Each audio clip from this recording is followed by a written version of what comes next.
देवेंद्र फडणवीसांनी उद्धव ठाकरेंची मातोश्रीवर जाऊन भेट घेतली. वंचित बहुजन आघाडीचा दावा. महाराष्ट्रातील विधानसभा निवडणूक याच महिन्याच्या पहिल्या किंवा दुसऱ्या आठवड्यात जाहीर होऊ शकते. महाराष्ट्र विधानसभेचा कार्यकाळ 26 नोव्हेंबर रोजी संपणार आहे. त्याआधी निवडणूक घेतली जाईल हे मुख्य निवडणूक आयुक्त राजीव कुमार यांनी सांगितलं. त्यानंतर आता विधानसभा निवडणुकीचे वेध सगळ्यांनाच लागले आहेत. अशातच वंचित बहुजन आघाडीने देवेंद्र फडणवीस यांनी मातोश्रीवर जाऊन उद्धव ठाकरेंची भेट घेतली आहे असा दावा केला आहे. या खळबळजनक दाव्यामुळे महाराष्ट्राच्या राजकारणात येत्या काळात काही घडामोडी घडणार का हे पाहणं महत्त्वाचं असणार आहे.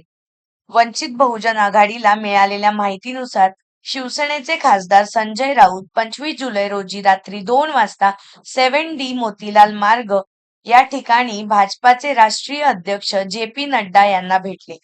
त्यानंतर 5 ऑगस्ट रोजी रात्री 12 वाजता महाराष्ट्राचे उपमुख्यमंत्री देवेंद्र फडणवीस हे मातोश्री बंगल्यावर स्वतः कार चालवत गेले.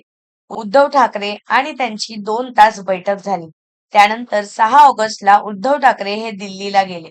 दिल्लीत जाताना त्यांच्याबरोबर कोण होतं, दिल्लीत काय घडलं हे त्यांनी जनतेला सांगावं, असं वंचित बहुजन आघाडीचे सिद्धार्थ मोकळे यांनी म्हटलं आहे.